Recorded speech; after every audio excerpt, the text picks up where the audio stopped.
என்னிடத்தில் ஒரு மரமரக்காலை கொடுத்துவிட்டு நான் கொடுத்ததோ 12வது நிமித்திக்கு செய்த மரக்கால் என்று வாதிகள் பேசினால் நம்புக்களுத்தான் என்று வடதேசமாக எல்லா குலத்தூர் சத்தியம் அழைத்து வந்தால்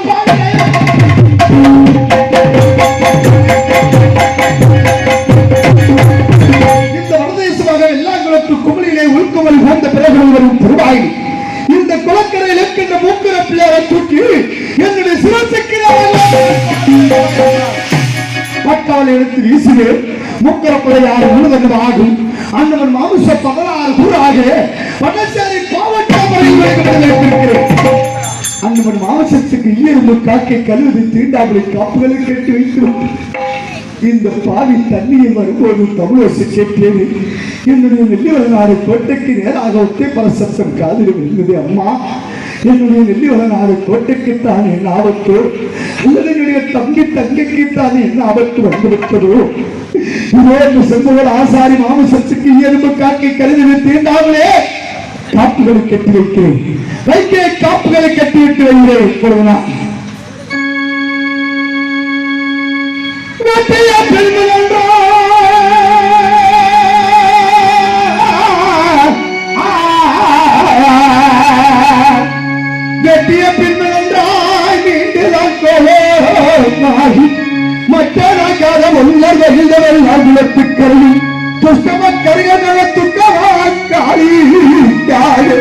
கட்டாய வரி கொடுத்து தாழ்வழி மேலே சொல்வேன்.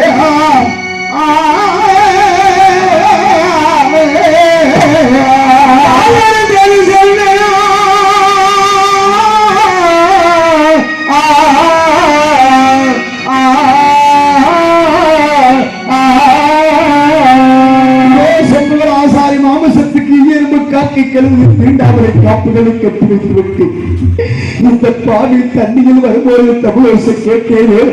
என்னுடைய நெல்லிவளநாடு கோட்டைக்கு நேராக ஒத்தைப்பற சத்தம் காதுகள் இருந்தது. அம்மா, இந்த வெள்ளாங்குளத்தில் எனக்கு கரையில் ஆறுதல் செல்வதற்கு யாரம்மா இருக்கின்றார்கள்? இந்த வெள்ளாங்குளத்து கரையில் இருக்கக்கூடிய காளியாதேவி எப்பொழுது வடக்கு முகமாகவே அமர்ந்திருக்குமே, இன்று ஏது காரணம் கிழக்கு முகமாக அமர்ந்திருக்கிறது. என்னுடைய பட்டது கோட்டைக்கு என்னமாக வந்துவிட்டது. அம்மா, தாயே காளியாதேவி, இந்த வெள்ளாங்குளத்து கரையில் எனக்கு ஆறுதல் செல்வதற்கு உன்னத்தவரை யாருமே கிடையாது. அம்மா, இந்த பாவி தண்ணியில் வரும்போது தமிழரசு கேட்டீரே, என்னுடைய நெல்லிவளநாடு கோட்டைக்கு நேராக ஒத்தல் பார சத்தம் காதிலே கேட்டேனே. அம்மா, தாயே காளியாதேவி, இந்த வெள்ளாங்குளத்தில் இருக்கின்ற காளியாதேவி வணங்கிவிட்டு என்னுடைய நாடாகி நெல்லிவளநாடு கோட்டையை நாடி சென்று வருகிறேன். போய் வருகிறேன் அப்பா, சென்று வருகிறேன். இந்த செய்திகள் பெற்றோம் ஈஸ்வரி என்றாய